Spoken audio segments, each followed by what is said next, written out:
Hey, happy New Year's Eve.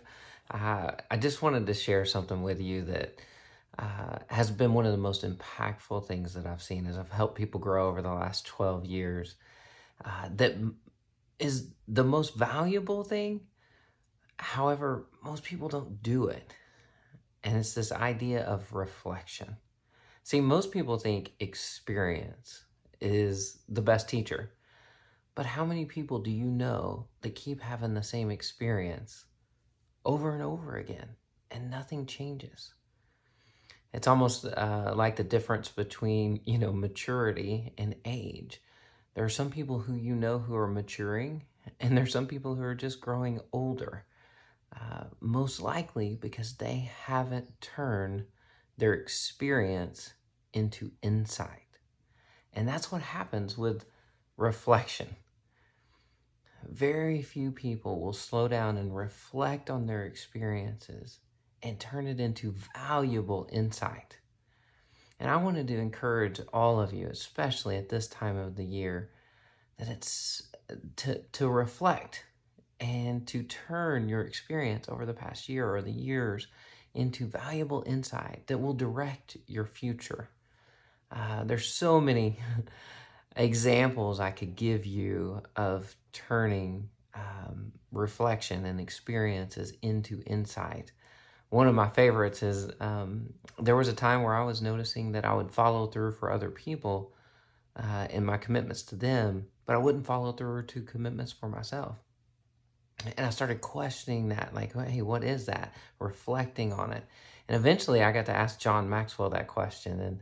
And there's a video of his answer to me that we'll put on a link somewhere to this that you can see that I did on stage in front of the International Maxwell Conference. But it was one of the most hard things for me to hear, but one of the most beneficial as well. Other things was, what are my gifts? What are my strengths? What's my personality style? I have a background in mechanical engineering, but I love people. Hey God, how do you want me to work with people? So there's all kinds of reflection questions that you can ask yourself, but very few people will slow down. So what I want to encourage you, especially at this time of the year, is to look over the past year. And I'm going to put these questions. There's different questions. I'll put it in a little PDF that you can download. But there's so many questions you can ask. You can ask relationally. You can ask just awareness. You can ask personal growth questions. You can ask experience questions. You can ask financial questions. The ones that I really encourage at the end of the year, though, are what happened over this last year that I really enjoyed, that I want to do more of. What things do I want to see more of on my calendar next year?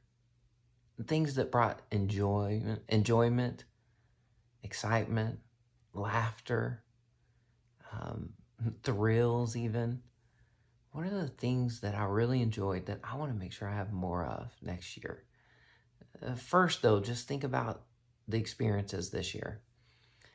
And then what were the things that weren't as enjoyable? Another way I like to say it is, what were the people, who were the people in my life that were positive influences and brought joy? Who are the people in my life that were negative influences and more brought me down, that I want to minimize next year? When I work with my clients, a lot of the things I'll do is I'll have them go through their camera roll on their phone. Go through their calendar. If you've tracked your calendar well, this experience is one of it helps aid this experience a lot as far as reflecting.